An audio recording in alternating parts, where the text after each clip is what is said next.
یہ حالات میں بتا رہا ہوں آپ کو، انڈیا کے، ہندوستان کے، اکھنڈ بھارت کے حالات، مسلمانوں میں تفرقہ پیدا کیا انگریز، اور انہوں نے اپنے مال، اپنی حکومت، اپنی سلطنت کو پھیلانے کے لیے، بہادر شاہ ظفر کا قتل ہو چکا تھا، اس کے بعد علماء حق نے محسوس کر لیا کہ انگریز درمیان امت تفرقہ ڈال کر اپنی کرسی سنبھالنے کی کوشش کر رہا ہے، تو وہ مرد مجاہد علامہ فضل حق خیر آبادی رحمۃ اللہ تعالی علیہ نے دلی کی جامع مسجد سے فتویٰ صادر فرمایا کہ انگریز ہندوستان کا دشمن ہے، ان سے قتال کرنا فرض ہے مسلمانوں کو۔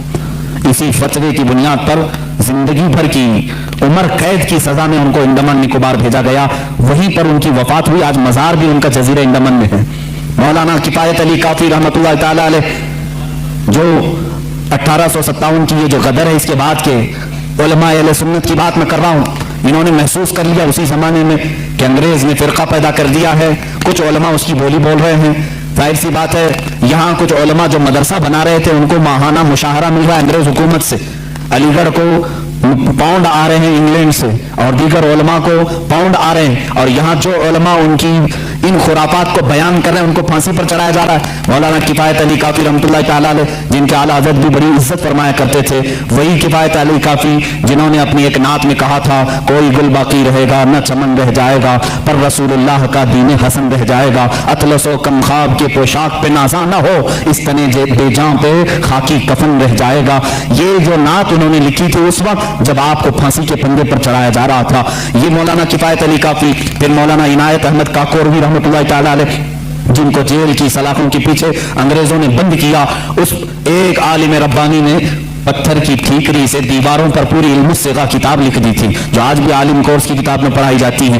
عزیزان گرامی وقار، اگر انگریز کو علماء سے محبت تھی اور وہ مدرسے کی سنگ بنیاد میں آ رہے تھے، تو ان علماء کے ساتھ وہ کالا پانی کی سزائیں اور موت اور پھانسی کی سزائیں کیوں دے رہے تھے؟ آپ سمجھا کریں، کچھ علماء کو وہ شہید کر رہے تھے اور کچھ علماء کو وہ پیسوں سے پال رہے تھے۔ یہ حالات بڑے دیگرگون تھے، امت میں تفرقہ، اختلافات آ چکے تھے۔ اب یہ وہ زمانہ تھا، نیچریت اپنے پاؤں پھیلا رہی ہے، قادیانیت اپنے پاؤں پھیلا رہی ہے، دہریت اپنے پاؤں پھیلا رہی ہے، اور ایک طرف غیر مقلدیت بھی اپنے پاؤں پھیلا رہی ہے۔ ہندوستان کی سرزمین جو اہل سنت و جماعت کا گہوارہ تھی، اولیاء کا مرکز تھی، یہ خواجہ ہند کا ہندوستان تھا، یہ محبوب الہی کی وراثت کی زمین تھی۔ یہاں صابر کلیبی کے مجاہدات تھے، یہاں بابا فرید کے نغمے تھے، یہاں پر اولیاء کاملین کا گلشن تھا، یہ تمام صوفیاء کاملین کے پروردہ مریدین کا ایک عظیم گلستان تھا۔ اس گلستان کو کئی انگریزوں نے اپنے پاؤں سے کچلنا شروع کیا، اس میں خزاں آنے لگ گیا، اس حسین گلدستے میں، ہندوستان کے گلدستے میں پھول انگریز جب یہاں پر ہندوستان میں آئے تو ان کو سب سے زیادہ خطرہ کس سے تھا؟ انہوں نے اپنی کتابوں میں لکھا، علماء اسلام سے انہیں خطرہ تھا۔